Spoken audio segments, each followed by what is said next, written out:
Hey, Connor Dube here. Hope you're all doing great. I'm sitting down with Brandon T. Adams, founder of Rise and Record, as well as Emmy award-winning producer. Brandon, thank you for being here. Good to see you. Thanks for having me, man. One thing that is so impressive about you is your ability to connect with people and build relationships. And you have huge successes in your corner, guys like Kevin Harrington and Jeff Hoffman, who we spent the day with today. What is your secret for building strong relationships and maintaining those relationships and monetizing those relationships? I'll answer that question, but I want to flip the script a second, and I want to ask you, how did you get here? Well, think about from the moment you met me to where you are right now. So here's what's amazing. I also have been a student of Napoleon Hill over the years and studied Think and Grow Rich, and went on to watch Think and Grow Rich, the movie, which was amazing, and you were obviously a part of that. So I literally DM'd every single person that I saw featured on Think and Grow Rich and invited them to be a guest on my podcast. You responded, we connected, and built a relationship that way.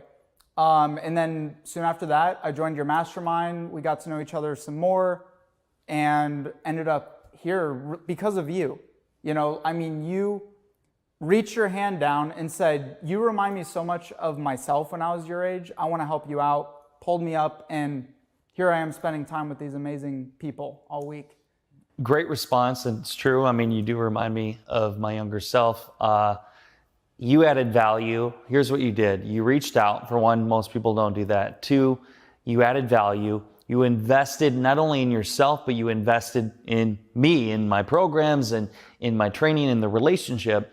What I did early on was I invested in the right people. I found people I wanted to be like in my own way. Kevin Harrington being one of them, Jeff Hoffman. And I did it in a way where I brought them together in an event. So hosted an event in 2016 called Young Entrepreneur Convention, brought in speakers, paid them, flew them in, created an experience. But beyond that, I added massive value to them. Two of them happened to be one, Kevin Harrington, one, Jeff Hoffman. And beyond adding value in that day and that experience, I found other ways to help them, other ways to make them money. I invested into that relationship. And so over time, that was 6 years ago now, almost exactly 6 years ago.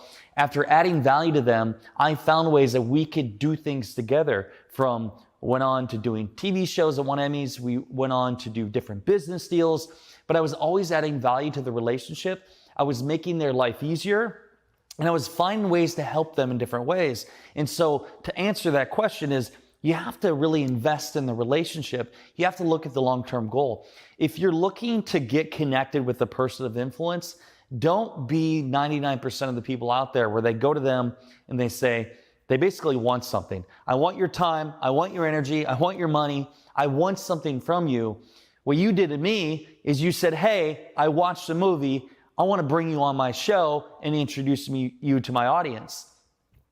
That's the same thing I've done over the years. How can I come to a person and actually research them and then add value to them? That's really the key if you want to connect with anybody or get into rooms like this. But you have to follow through, and you have to know it's a long game. It's not a get rich quick. It's going to happen overnight. It took me years. And so you're doing the same path. And that's why I'd thrown it to you, because I love the fact that you did the same thing I did 6 years ago. Yeah, and you never went into it thinking, oh, I'm going to sell Kevin Harrington or sell Jeff a package of mine or a program. Like you really, and that's hard to do for young entrepreneurs too, because you're so much in the struggle and the grind and the thick of it, and cash is oxygen. So you try to monetize relationships too early. Talk about that. When is the right time to know when to start monetizing relationships that you're making? Well, you look at it this way. So I'll give you an example. Another example, John Lee Dumas of Entrepreneurs on Fire. I talk about this a lot because he was the guy that kind of helped the foundation of my career back when I was a crowdfunding expert, and that's what I focused on. I knew that if I helped a person of influence, he has millions of listeners on his podcast show, known in the podcasting world. He said he was going to do a crowdfunding launch for his book, The Freedom Journal. I had him on my show, and I knew that he was going to do that. And I took on that project, 6 months of work, didn't charge him anything, and said, I just asked, you give me a great testimonial. And then he offered that I would come on his show. So I did that. And it was hard at the time because I actually needed the money. And so I was adding value all this time and energy, but I knew if I could help the person of influence, he surrounded himself with other influential people, that I would get in his circle. And so we launched a campaign. This was 2016. We raised $100,000 in 24 hours. We did $500,000 in a month. And so he introduced me to other people. That testimonial, I went on his podcast show I've been on the show 4 times. I think the only other person who's been on 4 times is Tony Robbins. And when I did go on, I got 2 listeners that reached out to me that led to $50,000 in revenue for my company. And so that example, what I would have charged going into that would have been at that time, maybe 10 or 15,000, but I didn't. And in return, I made way more. So if you go in for the long game and you add massive value, you're going to know when the time is right, because I had helped him in so many ways long term. I didn't feel bad about asking for, hey, could you refer me somebody? He actually just did it. Successful people, like when somebody does something for me, I'm like, oh man, I want to get him back and do something even more for him. That's how successful people think. They're not in what's in it for me. So you'll know when the time comes. Just focus on adding value to that person and the relationship, and I promise you, I'll come back. And real value. Like you got to ask, what do you need? You know, super successful people, they don't need you, right? They have people around them. Like you need them more than they need you. And I think a lot of young entrepreneurs, and even not even young entrepreneurs, just in general, try to create fake value, but they don't ask the right questions. Like they don't ask their way to success. Like I asked you, what are you working on? What's going on? Yeah. Well, I'm doing these advisory deals. I'm like, let's put a pitch event together. Yeah. So I put a free pitch event, didn't charge you anything for it. You added value. You just showed up. And that's the thing that successful people do. They just show the value. But also, I do something every once in a while. People like yourself, I see, they'll reach out to me. They're really looking for advice. And I will throw them something, whether a tip, advice, or I'll say, hey, why don't you come to one of my events or whatever it may be, which costs money, but I'm giving them an opportunity. They don't realize that if they actually came, showed up, and built real rapport with me, I would help them. That's what you did. Not everybody does. They're all like, don't ever go into a relationship where you say, hey, or you have this mindset of, I'm going to do this for them, but I know I need to get something on the back end, because people can read that a mile away. 100%. Hey, I'm going to do this for you. What are you going to do for me? You just got to authentically want to help them, and maybe nothing comes from it. But I believe in the power of positive karma. Put great things in the world, something will happen in one form or another. And I mean, you're a living testament to it, right? Now, it hasn't always been like this. You've been through some intense, challenging times in your life. What really was that lowest point in your life, and what was going through your head to realize that you're going to be where you are right now? Yeah, there was multiple. I'll share a couple. The one that comes to me is when we were traveling the country filming Success in Your City. I was filming a show, trying to fund it. I believed in this vision, and I just really believed in what I was doing. But I started questioning, did anybody care? Was anybody watching or gonna watch it is? And I was going through a financial crisis while also my fiance at the time, we're in this hotel room, we had no money, and she was crying like she wanted to go home, and I felt like I was like being a horrible fiance. And so it was like this brick wall of like, am I going to move forward? And I'm the kind of person that takes things so seriously. When I say I'm going to do something, I'm going to do it. But with that comes like, sometimes you question, is it worth staying true to your word? Because you're sacrificing so much. At that time, I felt like, am I sacrificing the person I love?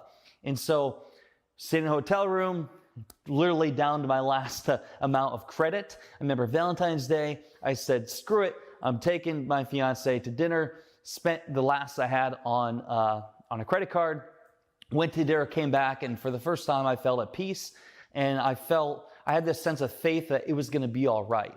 And so the next day, what happened is I had a deal I had done 5 months prior that made me more money in that deal than I made in the previous year. I was good to go again, move forward. And so that is just one example. And they'll saying like you're saying the money came in the next day from that deal? Yeah, it came from a deal that went public. And literally the next day after you're down to your life? It was like the next day or next 48 hours, because we were literally down to nothing. Yeah. And so it was just showing the proof of just keep going. Yep. And so that happened, did the show, but there was one more testament that I share this because I think so many people need to hear. I've made so many sacrifices, so has my wife, my family, because they've seen what I've went through, where my father didn't want to talk to me anymore, and my family, because I almost bankrupted everything I owned. I think the hardest thing for me was when I was back home and my wife had her vehicle and it got repoed, and it was the worst thing to happen, because I was down to like the bank already had taken what I had, and they took the vehicle from my wife, and I'm in a different city 4 hours away, and there was nothing I could do. I just felt like the most worthless scum on earth. And I remember screaming, and my parents knew what happened. I went downstairs and I felt like I couldn't do anything. I was $500,000 literally in debt. And I was in the worst, mentally, physically, and even emotionally, and my health was not good from it. I didn't share it publicly, but like it was stressing me out. And so I share this story because most people, they say why they can't do something. I literally came back from that within 18 months, and I kept pushing forward. I mean, I'd wake up at 4:30 a.m. knowing that I have no money, really. My wife and I are not in a good place, but I knew that I just have to keep pushing forward because eventually I'm going to catch my break. COVID hit, and my business and advisor and everything kicked off, and I was able to build a multi-million-dollar portfolio in less than 12 months. And it's just like that story of how I went from literally nothing to building a foundation and wealth and where I'm at today. It's so cool because anything is possible. And so I guess I don't know where I'm going with that, but it's just difficult times make you into a stronger person. And now as an entrepreneur, when I face temporary defeats, I don't think much into them, because for me, can't phase you anything I've seen like the that. lows of lows, and I know what it's like, and I know that I did overcome them. I did face them. My wife and I faced them together, and now together we're doing more than we've ever done before, and you just got to keep going. Well, it's a key differentiator between those who get to that point. The majority crumble, and that's that exact point that they give in. And I've been there, many times before. But it's right, just that one little extra push past that point where that next breakthrough happens, or you get that next big fat check in your bank account. And also, Connor, it's when you're in those situations, that's why it's so important to surround yourself with positive people. And I had a few mentors I called out to. Kevin Harrington was one of them, and another one was Brandon Green. And they were people I called on and said, just straight up told them what was going on. And they gave me guidance and that like inspiration. Even Joel Comm was another one. Yeah. What kind of advice did they give you in that moment? Some of it was not advice I wanted to hear, but it did help me. I'll tell you, Joel Comm said to me, he said, Brandon, this isn't the end. Whether you got to file bankruptcy or not, at the end of the day, you got a beautiful wife, you got life, like it's not that big a deal. That was one. And then I had another one. I called him up. I'm like, I'm literally selling everything off my walls because I don't have any money. And so they just said, like, you just got to keep pushing forward. And they told me stories of how they went through the same experiences. And then it made me feel like I'm not alone anymore. And I could keep going, And then Kevin one time showed up to something and he just said, hey, I care about you, man. I love you. I just worried about you. And that little stuff, like when somebody of influence like that shows up for you, it gives you power, because if they believe in you, it makes you think, well, I must be doing something right. So I need to do it for them, right? I need to do it and it's not just about you, it's about the people around you. So staying accountable. So you're in the darkest place that you've been, and you reach out to your mentors, reach out to your coaches for support. You mentioned that they had shared some advice with you that you really didn't want to hear. Give us a little behind the scenes. What did they share with you? I'll tell you one mentor. I'll share his name, Brandon Green. I love the guy. We both got the same name, got that common. We're both from Iowa. He's a good guy. I really resonate with him. There's two things he said. One that I thought was good. I wanted to hear.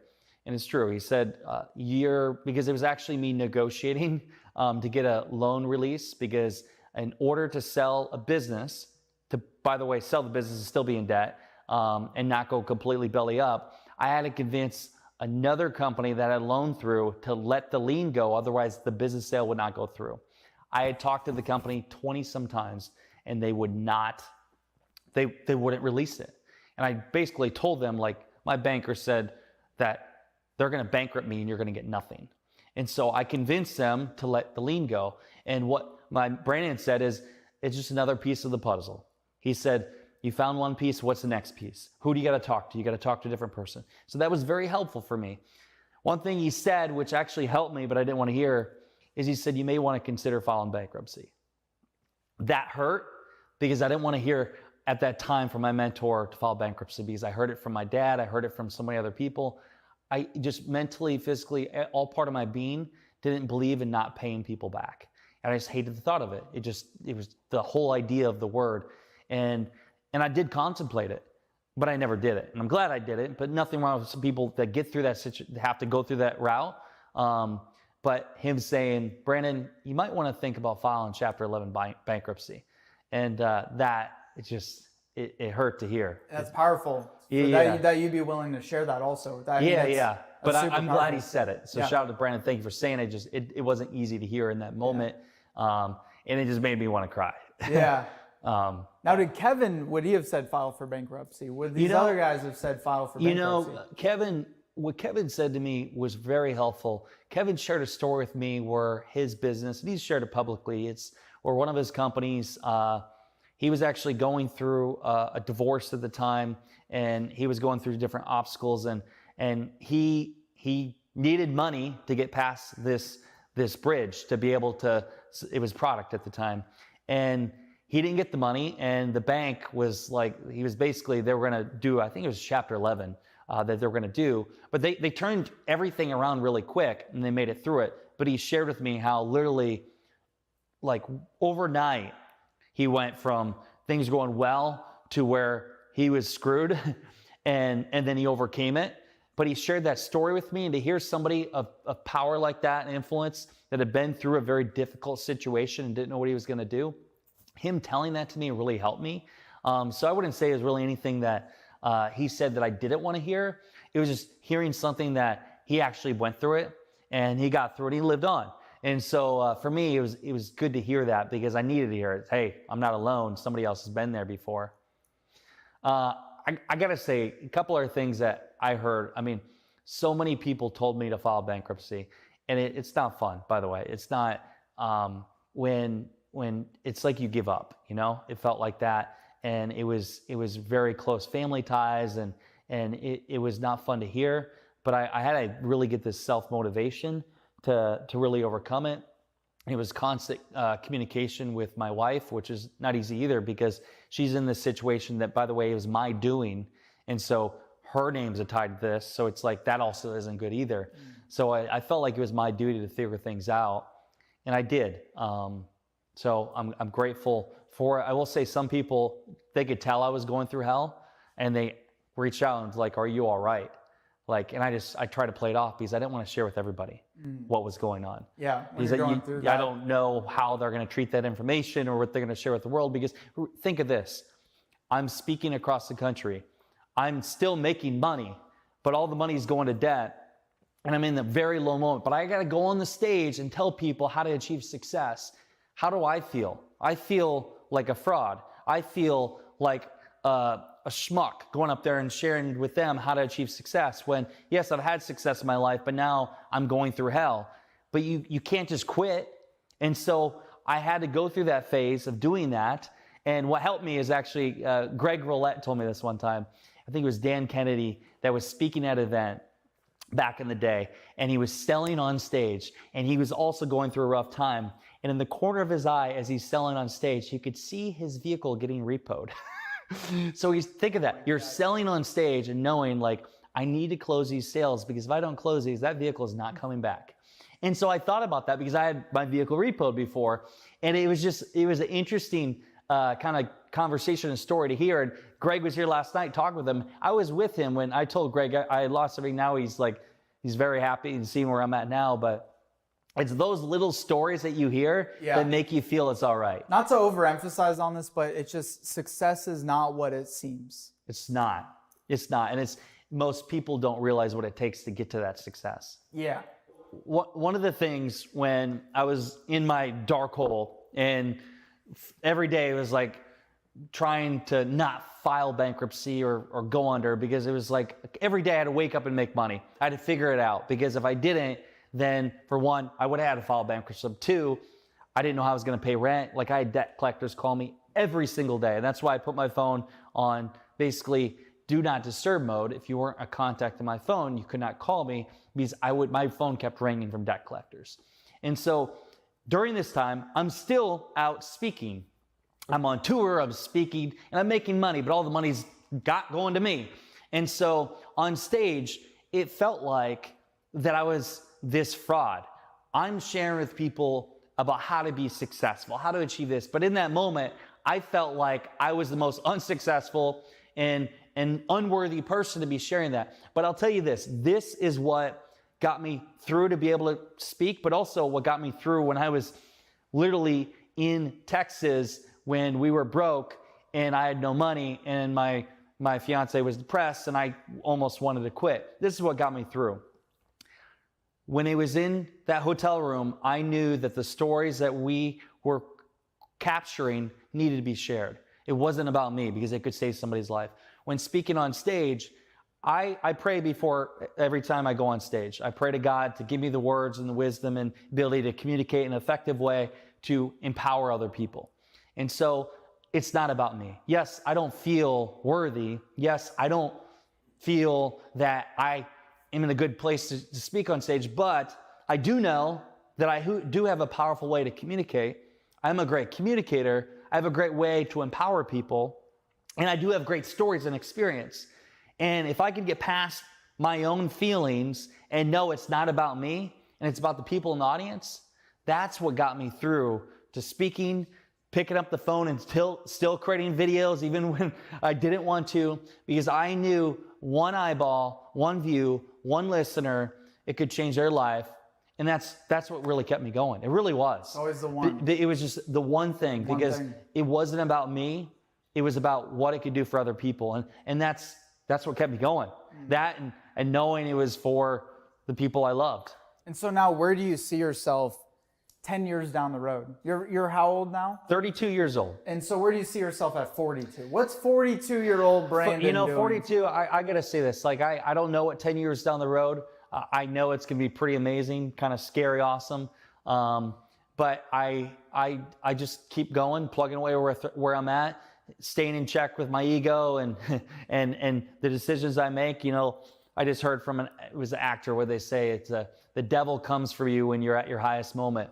If the devil's coming for me, whether it's because of money or whatever it is, I want to still be me and be the person that I want to be seen as.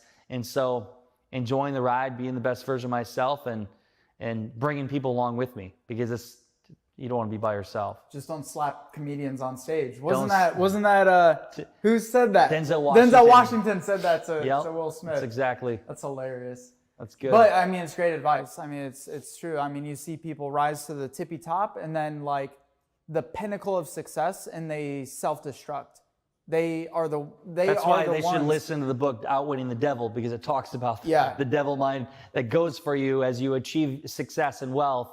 What are the things that get you? It may be drugs, it may be alcohol, it may be sex, it may be all these things that get to somebody's head, which takes them down. Not everybody can handle that level of opportunity that comes their way. Yeah, so it's a human nature thing. And so the key is also build that and stay humble, listen to people. Stay hungry, yeah. Yeah. I've always went to mentors. People listen to me. I listen, by the way. I don't shut it out. I take the time and listen. And I listen, and I actually absorb that. And sometimes it's days, it might be a week, that I absorb what they say, take it into consideration. But at the end of the day, I go with what my gut tells me. And sometimes I look at it, and when I make the choice on what I'm going to do, I go with it, and I don't look back. And whether somebody tell me to file bankruptcy, or in the case when I went to Netflix and People said, don't go there. You're going to get blackballed. Well, I don't know what they said, blacklisted. You're never going to make it into Hollywood. Or if you show up, that's not how you do things. But for me, I always wanted to stand out and be different. And also those times that I did some of that stuff, I looked back and thought, you know what? If I don't do what I think is what I need to do, I will wake up one day and regret it. And that is a hard thing to sit on. I remember the Netflix deal. When I went to Netflix to pitch my show, I knew that there was a 0.001% chance that I would even talk to anybody. But I knew that if I didn't do it, I would regret it for the rest of my life and always wonder what if. And so my life is around the what ifs. I don't want the what if. I want to just do it, even if the outcome may not be my desired outcome, but I personally will feel better, and I will actually have the confidence from that experience to do other things in my life that allow me to make a better decision. And you went on to win another Emmy after that. So yes. Come on, Netflix. Like, what are you doing? It's true. Open your door. Hey, it's not too late. You never know what the future holds. You never know. I mean, I don't need the approval from a Netflix or any other company. At the end of the day, we found our success in our own way for our show and everything we do, because we are living our own version of success. We are helping people. And for so long, I thought I needed to do this thing to get that approval, or this thing to so-called call it success. And you don't need to. And sadly, so many people live off, it's got to be this thing. It could go a different route. Keep your mind open to what other possibilities could be. And yeah, that's how I look at it. Where do you feel like you're still making improvements in your own life at this stage?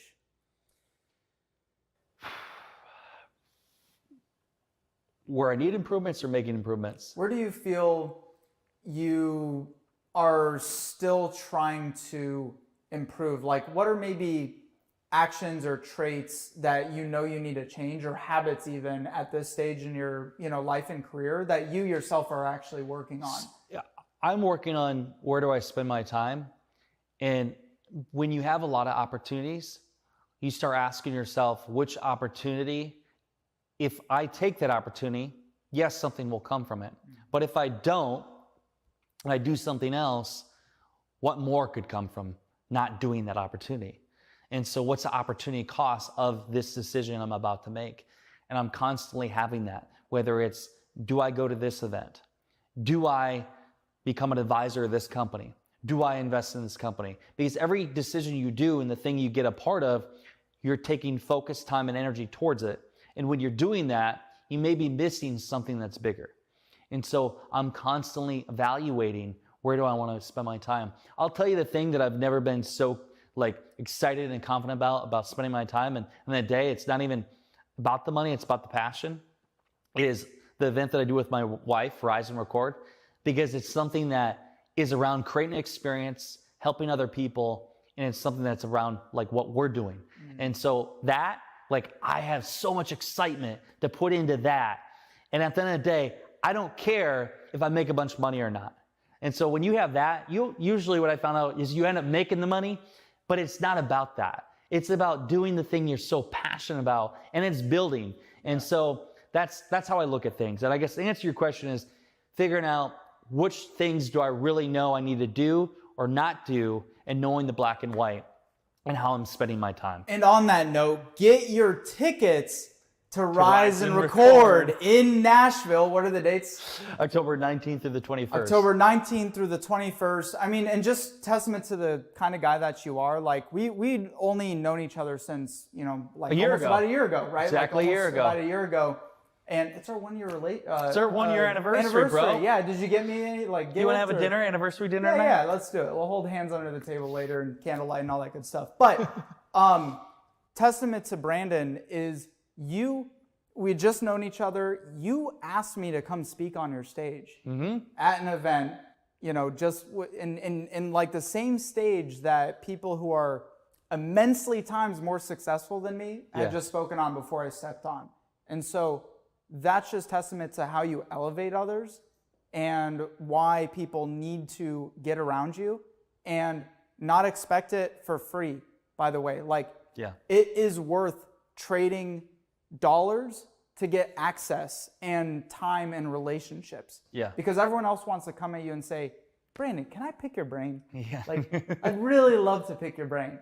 And It's so listen, true. you don't want your brain picked. It sounds icky. Yeah. So even minimally, show up, go to Rise and Record, build relationships with the group. I mean, if you've seen half the people we've had here throughout the last week, it's worth it. It's well worth it. So thank you, man. With that, Come to Rise and Record. Do it. Here's one thing. So you talk about success, and a lot of people will say, like, I even get imposter syndrome sometimes. People say you're successful, you've achieved this or whatever. And I look at it as like, what is success? Because I look at how can I be the best me? And I do have this issue of always questioning, am I doing enough? I think all entrepreneurs do. Am I being the most? Am I being lazy? Should I sleep in more? Should I and it's almost a disease in a way. Like I'm really constantly looking down on myself and asking myself, am I doing enough? And so what I look at success is how can I be the best version of me and stop looking at what everybody else is doing. And I used to really struggle with, oh, I'm not far enough. I didn't make this much money or that. I think all people, if they could just look at themselves and think, how can I be the best me? Whether you're being the best cameraman, you're being the best producer, you're being the best interviewer, you're being the best speaker, you're being the best mother, you're being the best father, whatever that is, if you can realize what that is to you, that's your success, and just focusing on that, you're gonna be more fulfilled. And that for me has really helped me because I look at how can I be the best me? I'm not comparing to everybody else, because when you do the compare game, it's a horrible thing to do, but also like, you don't know, those people, they might be thinking the same thing. They're comparing about everybody else too. Do you still catch yourself doing that from time to time? Everyone, yeah, I do sometimes, but I'm very happy. I look at this, I'm 32. If I died tomorrow, I would say I achieved more than most people would in a lifetime, and I'm grateful for that. And so I just live life like, hey, it could end tomorrow, but and along the way, as I'm doing it, I just want to keep being a better me. So at this stage, from where you were to now, millions of dollars in companies and in stocks and companies that you advise and invest into, is it about working extremely hard and grinding your face off every single day from like 4 a.m. to 10 p.m.? Or is it about working smarter and more strategically? It's about smarter and more strategic. Marsha, I think it was Marsha and I were having this conversation, and we were talking about where we came from. And for me, it's more of to show what's possible. So I grew up in a town of 700 people, grew up with a speech impediment, so I couldn't really speak that well. I didn't grow up wealthy. I didn't have a lot of money. And so for me, it's like coming from a small town, coming from where I did, and being able to do some of the things I do. I think, how can I be that light for somebody that grows up in a small town in maybe Ohio or Iowa or wherever it is, and they can see somebody like me, and when I share my story, they can be like, I'm no different than that person. So for me, that's really the driver for me. How can I be that? But also for my niece, my nephew, and my family. I really want to show what's capable, even my wife. I mean, I'm very happy for where we're at now, because before it was difficult for her to even believe in me, because I was not doing all the right things and we were going through the hell. But now that we are in a great place of abundance and where we're at, I'm grateful. And I don't know how the fuck she stayed with me, but she's here, and I'm very happy. And you guys have an incredibly strong relationship. We spent the last couple of days together, and it's hard to. Besides, every once in a while I might piss her off a little bit, but no, we're but you got a good relationship if you got a little bit of that going on. But I mean, you truly are partners. Like, you're strong, and that's hard also for entrepreneurs. Like, I'm incredibly lucky too. My girlfriend's so supportive, and I tell her everything of what's going on, and I'm surprised I haven't scared her off, because to be an entrepreneur, you're a crazy person. I mean, you're insanity. So how do you, what are some of the practices you put into place to continue to pour into that relationship that you have? Yeah, by the way, I wouldn't consider myself a relationship coach, because we're all learning. But I would say this. I would say, for one, as a couple, you both have to have your own thing of who you are, your own identity. I remember early on, even with our show, I was pushing. I thought I was doing the right thing to push somebody, but they got to be ready for what they want to do. Sharing their story, you can't push that. looking back on it now, I learned, but and you want to do that as an entrepreneur, push people around you, and like they're not there. Exactly. Yeah. So you got to let them. They got to have their own thing and have their own identity. That's one thing. So for your girlfriend or any relationship out there, each person has to have their own identity, and then obviously you can have as a couple the things that you do, and be on the same page, but also investing in that relationship, investing in that person. I talk about a date night a week. I live by that, doing a date night a week, and making sacrifices. I mean, it's hard when I'm a selfish person sometimes on my success and what I'm working on, but you have to make the sacrifice, because if you're not adding value to the other person, it doesn't end well. And because I've learned that the hard way before. And then being a supporting them, finding ways to make them better, not telling them what to do, but how can you be there as a guide and give them support and listen to them as they're doing their own thing.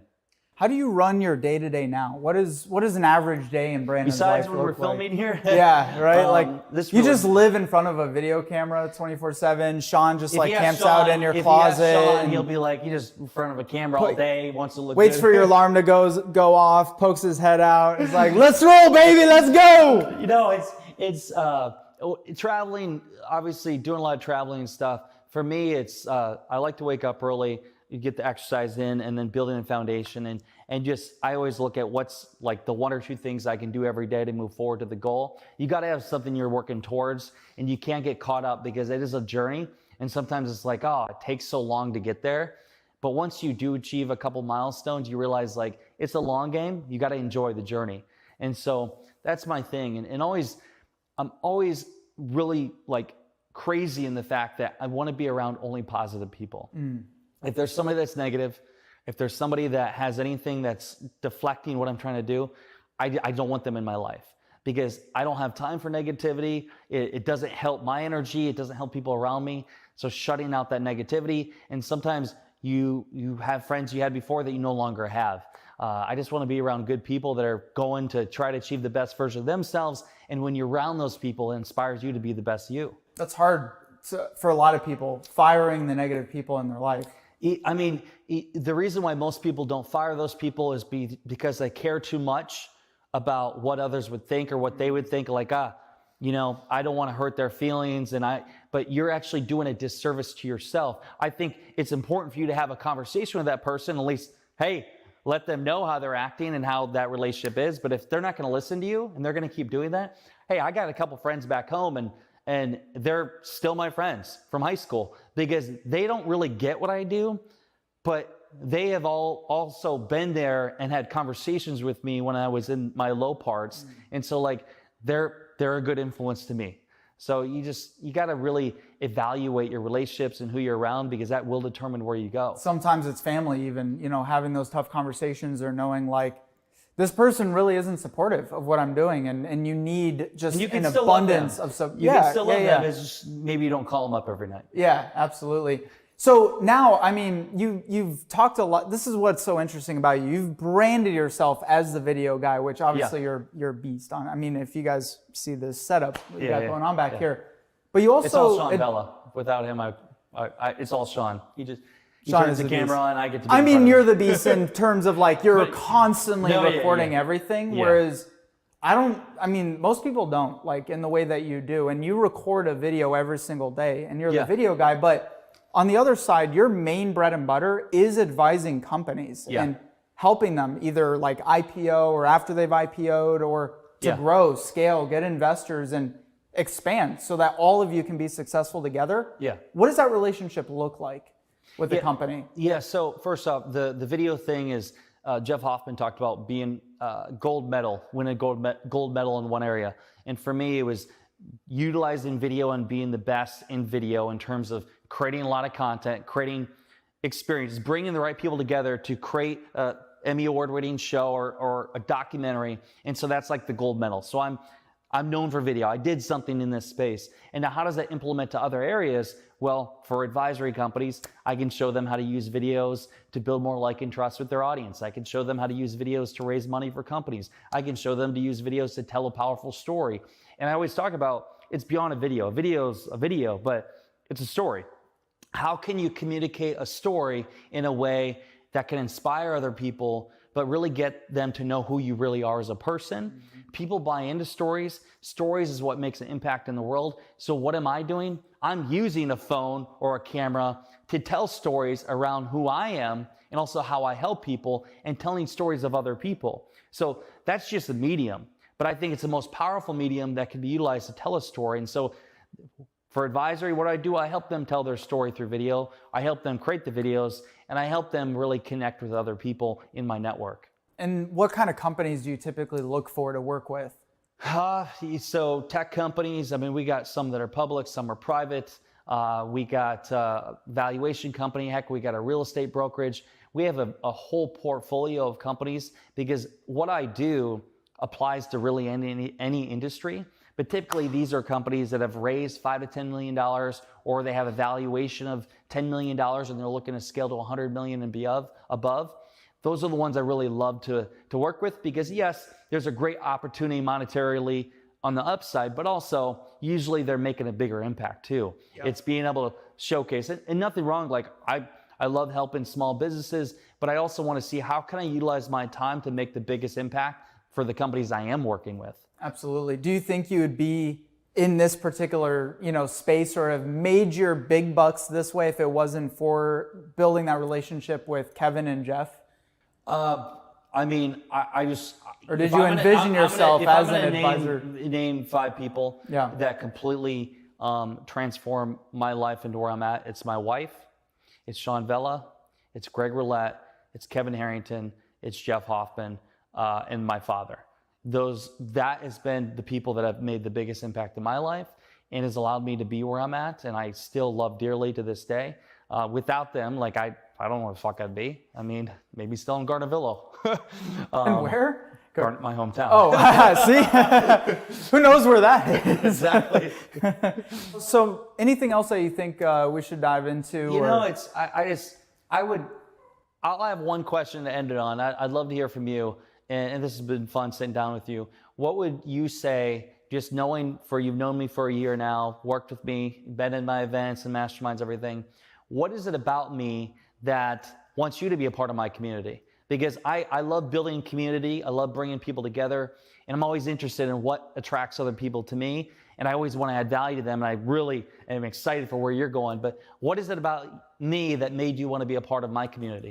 How could you turn down hanging out in cool houses like this? I mean, that's it right there. Yeah. I mean, there's a handful of things for certain. I mean, you have kept me accountable, and you're no BS. And that I really appreciate in people, because even for many number of years, like even when I was in my teens, I was always looking for inspirational people to like glom onto, and mentors and entrepreneurs. And then I started to realize as I got more into that world, 90% of people are full of it and fake and, like not even legitimate in what they've accomplished. You've been so transparent and open, and I've seen your videos all the time, even before we built a relationship.